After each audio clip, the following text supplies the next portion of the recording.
I have an itch, I don't scratch my central nervous system. I scratch my arm, and that relieves the itch. And so I don't see that that's very, and itch goes up the nociceptive tracts, and itch is a pain. So it doesn't seem to me so far-fetched that touching the arm could resolve a pain pattern.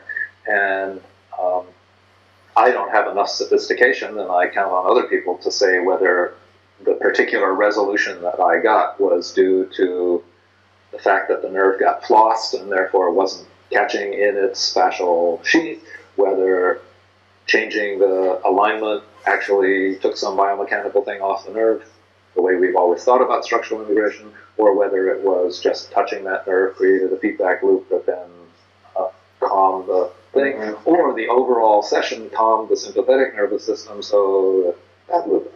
Any and all of those things, if I'm in my clinic, any and all of those things are fine, as long as we can get it out of there. But I'm not primping for one over the other. Sure. Yeah, I mean, it's interesting in that the mechanisms fairly quickly become analogies and images when you delve down into them, don't they? And that's, I think, one of your skills, Tom, is making, creating those simple analogies and simple images. But how would you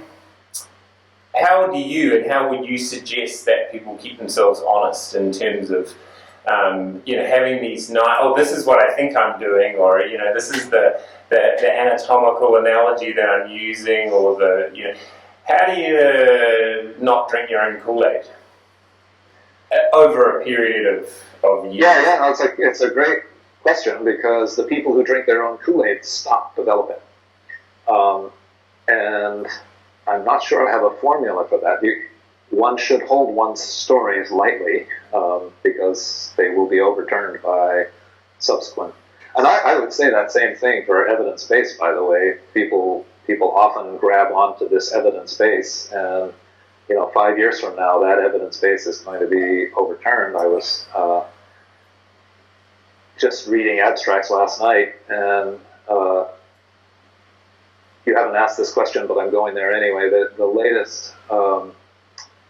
latest research conference in Washington, I was there, and when I think of the journey from the 2007 conference in Boston to this one in 2015, for the fourth conference, in the first one I was really annoyed with the scientists who had this really snooty attitude towards the practitioners, and we're doing this thing with evidence-based. And you've heard this argument from Diane, but my response to them was, you have the luxury of putting all of these variables out of the way, and only, in fact, it's the only way you can do good science, is put all the variables out of the way and reduce it to one variable.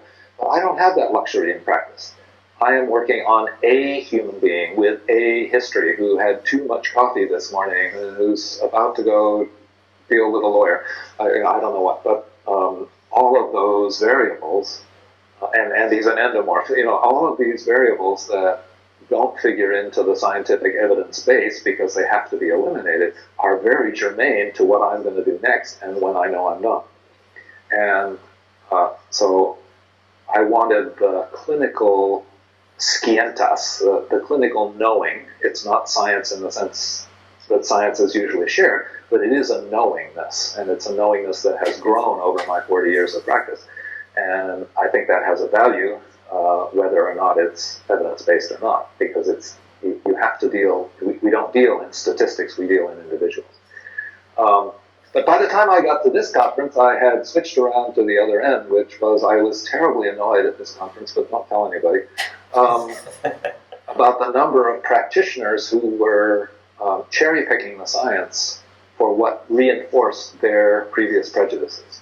So I'm doing gua sha, and I love gua sha, so I'm going to choose the science that supports my gua sha, or my this or my that, and I'm going to ignore the science that gets in the way of it. And I think that's an attitude that, even though I'm out there promoting the anatomy trains, and I've been an apologist for fascia for all these times, I hold these metaphors and ideas pretty lightly, and I'm not identified with them.